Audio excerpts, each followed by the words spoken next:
Olá pessoal, olá mamães, eu sou Juliana Monte, mamãe da Mel. No Papo Entre Mães de hoje eu convidei a Cristiane, ela é uma educadora e mamãe. Vamos saber como que é lidar com essa situação, vai ser bem legal. Vem comigo. Você me fala em escolas, em reunião, você me fala isso porque você não é mãe. Em várias reuniões de pais, eu dando conselho. Olá pessoal, olá mamães, estamos aqui em mais um Papo Entre Mães e hoje com uma pitica aqui com a gente, olha que linda. Tudo bem, Cris? Tudo bem, Ju. Hoje eu vou estar conversando com a Cris, que é a mamãe do Gabriel e da Maria Luísa. Tudo bem, Malu? Tudo bem, filha? Então, Cris, hoje o papo vai ser bem gostoso, né? Que a Cris é educadora, mãe e educadora. Então, o papo vai ser mais ou menos sobre isso. Mas vamos começar assim desde o comecinho, desde o início. As gestações, as duas, foram planejadas? Então, o Gabriel, ele foi planejado, mas conforme os planos eu ficaria grávida a partir de janeiro. Só que eu fiquei grávida em dezembro. Quando eu parei o remédio, eu já estava grávida. Então Deus mandou bem na horinha que a gente queria, antes da gente saber. Nossa! Então a gente acabou levando um pouquinho de susto. Tipo mas assim, foi você soube da gravidez na hora que você decidiu que eu ia ficar. parar. Isso, Nossa. eu ia parar em janeiro e eu acabei ficando grávida em dezembro. E a Maria Luísa, quando você decidiu? Então, a Malu, o Gabriel tinha menos de 3 anos, aí nós começamos a conversar se ficasse muito fácil, se a gente tivesse toda a nossa vida mais tranquila de ir passear, de ir a um restaurante de maneira tranquila, que a gente sabe que não é. São fases, né? Conseguir viajar sem levar quilos de bagagem, carrinho, bebê conforto. Se ficasse muito fácil, a gente não ia querer mais. Aí, como nossos planos desde o início era ter 2, e nós conversamos, então é agora, se não for agora não vai ser mais. O Gabriel tava com quantos anos? Menos de 3, ela nasceu, ele tinha 3 e 6 meses, certinho. Tá. Aí a gente optou por ter, É uma idade que você recomenda aí pra quem tá pensando em ter o segundo filho? Ah, Ju, eu acho bacana primeiro porque saiu da fralda, né? Então tem todo o tá um trabalho pouquinho mais independente. de fraldar, e ele te ajudou, né? Porque eu vejo que ele tinha a idade que a Mel tá agora. Hoje em dia, se eu peço assim, filha, pega tal coisa, né? Ele já tem esse discernimento, então ele te ajudou? Ajudou bastante, ele já tinha mais entendimento. Eu tive uma gravidez que eu tive, no início eu tive um descolamento de placenta, então... Dele? Ou dela. Então eu já não podia pegar ele no colo, eu tive algumas coisinhas que acabaram prejudicando ele. E ele foi um rapazinho, porque ele entendeu, se comportou, entendeu?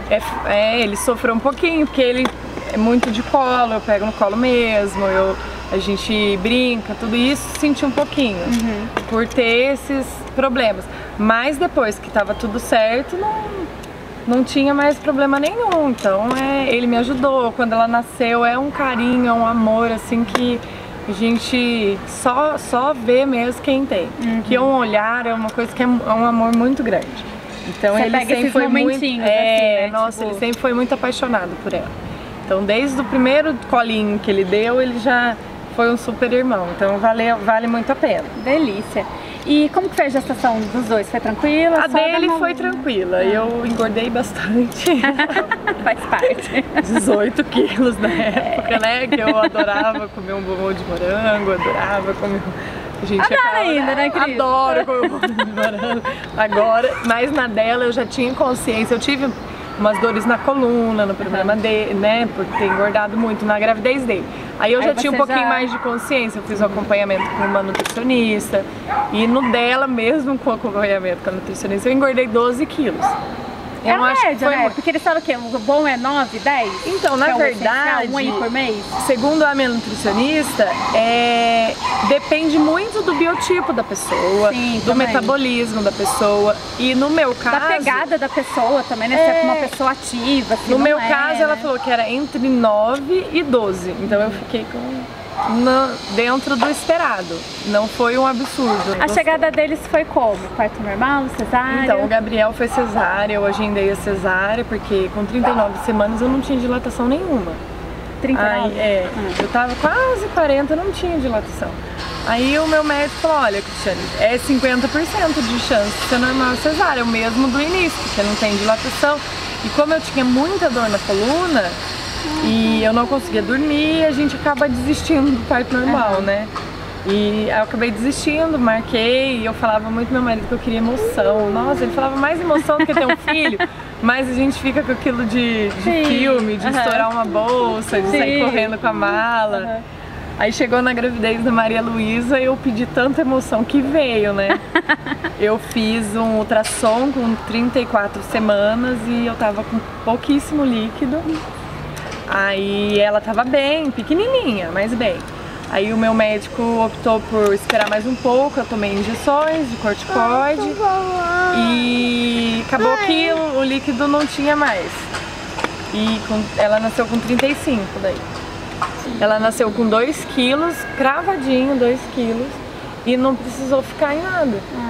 Então ótimo, ela nasceu muito bem, respirou, belezinha. E... Nasceu pronta já, né? Ai, nasceu. Miúda, minúscula, mas nasceu pronta. Delícia. Amamentou? Amamentei. Os dois? O Gabriel até uns 9 meses e a Maria Luísa, como eu já estava... Eu sou funcionária pública e eu passei no concurso e deu 6 meses da Maria Luísa eu fui convocada para assumir o meu cargo. E eu entrei em pânico, que eu sempre fui aquela mãe que o Gabriel, eu fiquei com ele em casa até 1 ano e 3 meses. Você gostou de curtir todas as fases? Eu vamos andar primeiro, eu quero ver o primeiro passinho, e fui indo. E a Maria Luísa me chamaram, eu falei, não, eu não posso, né? Quando deu 6 meses eu comecei a introduzir, eu já tinha introduzido a alimentação, porque eu já previa por causa da classificação do concurso, e eu já tinha introduzido uma alimentação nela, já comia papinha salgada. Mas você sentiu que ela sofreu? Não, não. Eu sentia que ela sofria mais em chorar de fome, porque ela esperava o peito. Entendi. Do que o vínculo ali, né? Porque o vínculo, ele existe de outras formas. Sim. Eu não preciso tanto que tem mães que não amamentam, que não conseguem amamentar, ou que não optam por não amamentar, que é um direito, né? Sim. A gente tem que respeitar. E nem por isso a criança não forma um vínculo. O vínculo existe, nem que for da mamadeira, segurar e eu aconchego no momento de dar uma mamadeira. É igual eu falo, eu complementei a Mel, quando a Mel tinha 1 mês, eu tive que entrar com fórmula, então eu alternava peito, fórmula, peito, fórmula. E eu não deixava ninguém dar mamadeira, porque eu falava assim... a gente quer o vínculo da alimentação, porque eu queria assim, eu quero que ela saiba que é comigo. Então aquela troca de olhar era comigo. E meu marido respeitou, minha mãe, minha sogra, todo mundo entendeu que isso era um momento meu e da Mel. Sim, eu acho que a gente tem que respeitar a criança, né, a saúde da criança em primeiro lugar. Então, no comecinho eu falei, né, que a Cris é uma educadora e uma mãe. Sim. Então, a minha pergunta, né, assim, tipo, quando eu pensei em fazer o papo, quando eu pensei na Cris, era a minha dúvida assim, você, como mãe educadora, você aplica a educação em casa? Você consegue? Como que é lidar com isso? Eu vou te contar, assim, a respeito do meu sentimento em ser educadora. Eu escolhi o magistério também para ser mãe. Você meio que porque eu pensei, não que a gente educa melhor os filhos, de maneira nenhuma. Cada filho é um filho e é diferente, são relações diferentes. A mãe é professora. São personagens diferentes. Então, eu escolhi a minha profissão pensando em ficar meio período com meu filho, com os meus filhos, em ter mais disponibilidade, em ter mais tempo para eles, sem deixar de ser uma profissional, de ter uma profissão, de ter meu tempo para me dedicar, sem também ajudar na despesa da casa, que a gente sabe que o orçamento hoje é complicado, então a gente tá junto, né? É uma parceria, a gente tá sempre junto. Então eu escolhi a profissão. Quando eu não tinha filho, eu ouvi muito. Você me fala, em escolas, em reunião, você me fala isso porque você não é mãe.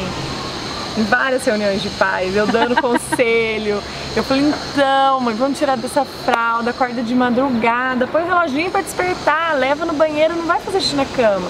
já tem 4 anos, usa fralda pra dormir, umas coisas assim. Porque eu sempre dei aula de educação infantil. Aí a mãe virava várias, e se não falava, pensava, com certeza. Você me fala isso porque você não tem filho, você não sabe como é cansativo. Só que nesse sentido de aplicar coisas práticas, eu sempre segui tudo que eu falei. Porque eu acordei de madrugada com o meu filho para tirar ele da fralda, para ele não fugir na cama. E eu já fiz, né, no Então desfraude. você aplica em casa? Não sempre. Porque o que acontece? É meio relativo. Vamos supor que eu tenho uma concepção de educação, né? E essa concepção, ela não muda.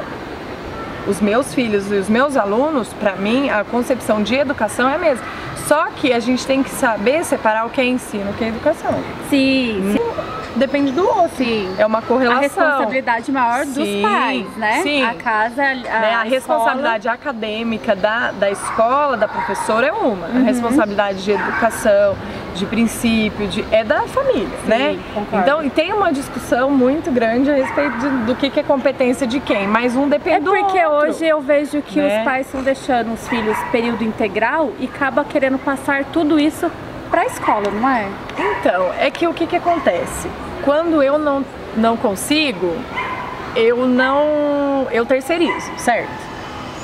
Só que eu preciso entender que o meu amor, o meu carinho, ele não é terceirizado, né? Não tem como eu terceirizar o carinho, o amor e a atenção que o meu filho pede de mim. Precisa. Porque a carência não é a carência da professora, é a carência da mãe. Então, não é errado, não julgo. Eu acho que hoje em dia a sociedade, ela impõe muito o que a mãe tem que ser, o que a mãe tem que fazer, a mãe trabalha, a mãe não trabalha. Eu acho que cada um sabe a sua necessidade. Acho que cada um tem que fazer o seu melhor. Sim. A gente é medíocre, a gente não faz o melhor quando a gente negligencia o que a gente pode dar para o filho da gente. Se eu posso dar o carinho durante 2 horas, por que eu vou ficar assistindo televisão se eu posso dar o carinho durante 2 horas? Sabe que a mãe hoje em dia sofre muito por conta disso. A gente, não porque só a sociedade quer determinar, mas a gente, a partir do momento que a gente vira mãe, a gente vem com uma malinha de frustrações. E culpa, que eu falo. É, assim, né? a gente se frustra porque a gente não consegue dar a melhor alimentação, que eu não faço tudo orgânico. E a gente se culpa porque a gente não tem tanto tempo, ou porque não conseguiu passar aquela camisetinha, né? Porque você corrida, porque você trabalhando. pediu pra levar no parque, você falou a gente vai e não conseguiu foi. Ir. Então a gente sabe, a gente tem tem uma bagagenzinha, só que se a gente não se livrar dessa culpa e não falar não, torna mais pesada, parece, né? A gente sofre muito, então a gente tem que tratar com leveza. E vai acumulando coisas que daí não tá sendo legal, né? Aí eu te falo no aspecto emocional da mãe. Muita coisa eu sigo aquilo do Casa de Ferreiro Espeto de Pau.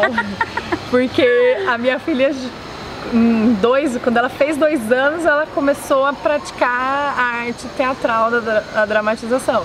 Então ela sempre foi muito birrenta. Você tem esse olhar, tipo, mais prático de saber as coisas? Eu sei, mas a birra dela é diferente porque eu sou a mãe.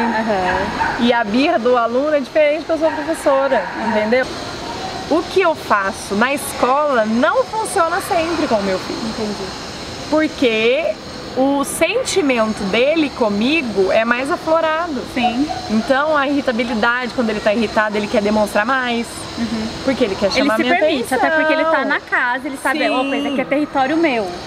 Eu sou a mãe dele, então ele não vai fazer uma birra astronômica com uma professora, porque o foco da atenção não é ela só. Pode ser que faça. Mas o foco, no caso do meu filho, sou eu. Então funciona muita coisa na forma prática de desmame, desfraude, essas coisas práticas da vida. Você consegue? Aí eu falo, tem situações que a Super Nani não dá conta, daí a gente tem que chamar a Nani McPee, que ela faz mágica, né? Então, a gente às vezes dá uma de Super Nani, né, em casa. Eu sei tudo que eu tenho que fazer. O coraçãozinho da mãe às vezes não permite a professora aplicar aquilo que sabe, entendeu? A gente não tem. Mas você fala isso mais no momento fazer. Aí você fala, ai meu Deus, não, eu vou conversar. Por exemplo, a escola, ela é um ambiente democrático. Sim. Certo? As crianças, ela tem que ter liberdade para escolher, né? Autonomia para fazer, para decidir. Mas na educação dos nossos filhos, nem sempre prevalece a democracia. Porque é o nosso, porque é a gente que tá ensinando, nós somos, né? a autoridade dentro de casa. A gente põe um limite, né? Eles o têm que saber. limite, às vezes, tem que ser imposto e não conversado. Você, né? agora eu vou fazer uma pergunta aqui de mãe. Você é a favor do castigo? Então, eu já tentei várias coisas. Porque a gente tem a criança, ela tem que saber, a professora, a criança, ela tem que ter consciência que tudo que ela faz tem uma consequência, né? Como que a gente age com a criança na escola para que ela saiba como agir, entenda como que aquilo não é aceitável ou aquilo é aceitável? Você conversa com a criança e você fala, você concorda comigo que você acha que você fez uma coisa bacana, você bateu no seu amigo? Você concorda comigo que seu amigo ficou triste? Como você acha que ele se sentiu? Ah, ele se sentiu triste, tá chorando, doeu, não foi legal. Você concorda comigo? Você acha que ele ficou como? Você faz ele pensar. Você faz a criança chegar à conclusão que o amigo dele não gostou, que não foi legal. Você não dá essa resposta, você não fala, olha, não foi legal, né? Não faz isso. Mas você faz com a criança um pouquinho maior, né? 3 anos já começa a entender. Faz com que a criança se coloque no lugar do outro. Aí você conversa. Então, você tem a opção de perder o direito disso ou brincar com aquilo. Só que ali, naquele lugar que nós vamos agora, você não vai poder ir. Então, você está dando escolha, você não está proibindo a criança. Você está falando, ali não dá. Porque é o ambiente que você estava com seu amigo, você machucou ele.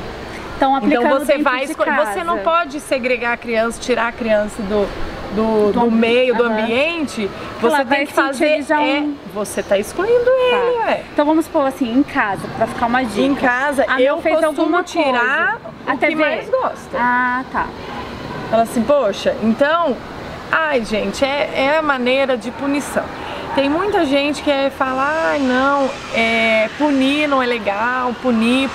Mas a criança, ela precisa saber a consequência do que ela faz. Concordo. É muito difícil a gente estipular consequências. Porque assim, eu converso muito com a Mel, e ela sempre entendeu.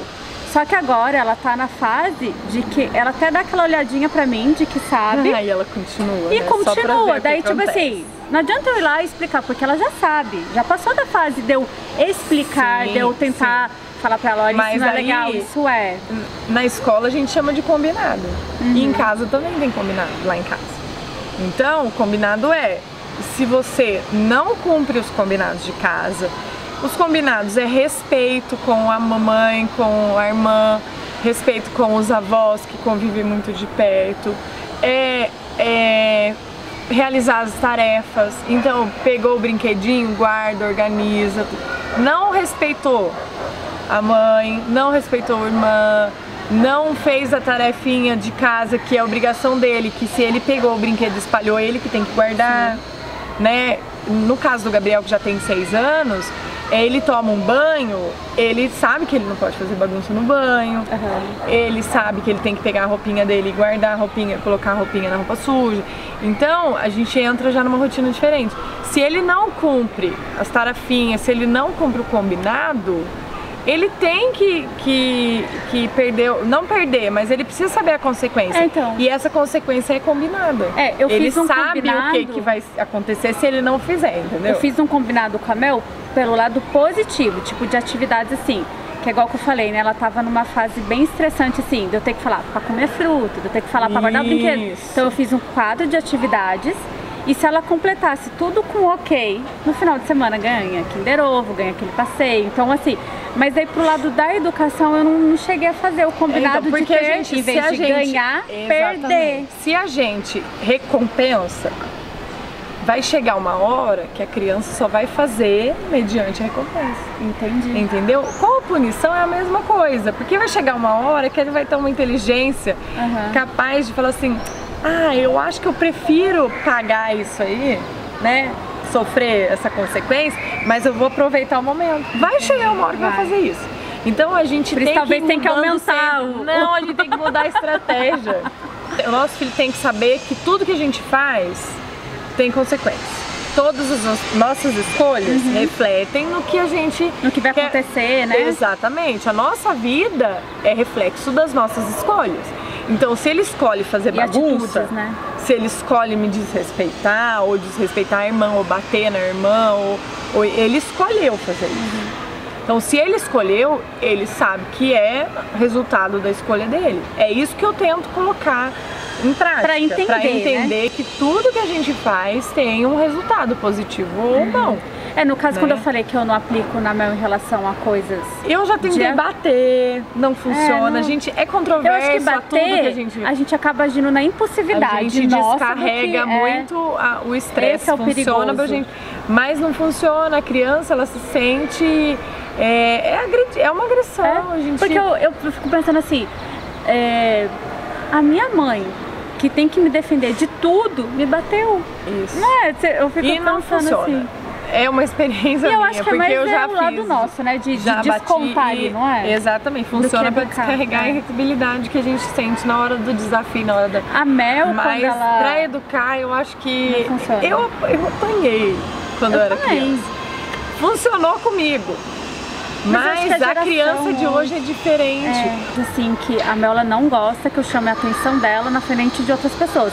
Então, quando ela tá fazendo alguma coisa na casa da avó, eu vou, pego ela no cantinho, né? Fico ali na mesma altura que ela e falo, não faz isso. E a gente não gosta. A gente trata com respeito, a gente trata como igual no sentido do sentimento.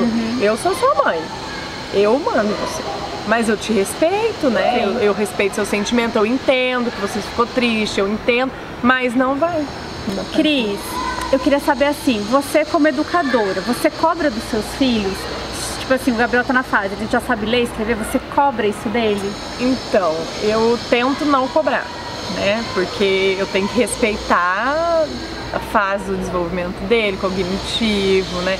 Eu tenho que respeitar as potencialidades dele, porque tem criança que tem um desenvolvimento no raciocínio lógico matemático mais rápido que na linguagem escrita, então eu tento respeitar. Eu sinto uma certa ansiedade, né? Que eu queria que ele estivesse, por exemplo, no ano passado eu fui professora do pré-2, que é uma pré-alfabetização. Então as minhas crianças, eu tive quase metade da sala que saiu com o pezinho ali alfabetizado. Aí eu fico pensando, gente, meu filho não tá ainda, sabe? Ele não tava ainda, igual os meus alunos, eu fico querendo. Mas ele não permite que eu faça nenhuma atividade com ele. Eu falo, filho, eu vou fazer tarefinha. Ele, eu tô cansada, eu não quero, eu não sei. Aí ele chora. É aquele do sentimento com a mãe, sabe? Aí eu até perguntei, porque ele sempre tava na escola comigo. Eu falava pra professora dele, e aí? Ele fica... Falou, não, faz numa boa, então é comigo. Certo. Aí eu percebi que não dava pra eu puxar. Eu fico ali, eu pergunto, eu tô na expectativa, mas eu não forço. E você sente, assim, cobrança de alguém falar, nossa, mas você é educadora e seu filho não tá... Como que você lida com isso? Já ouvi umas coisas assim, tipo, escola particular, fala, nossa, mas todos os alunos aqui já nem escrevem com a idade de 5 anos.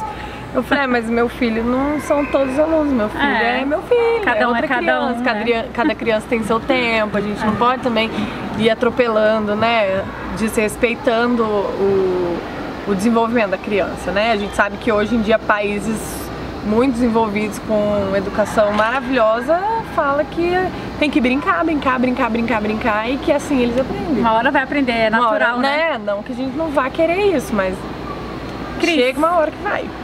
Topa um quiz? Vamos. Eu pergunto e você responde assim, rápido. Eu falo muito pra fazer rápido. Quiz, esse negócio de quiz não dá muito certo. Ideologia de gênero, favor ou contra? Em cima do muro.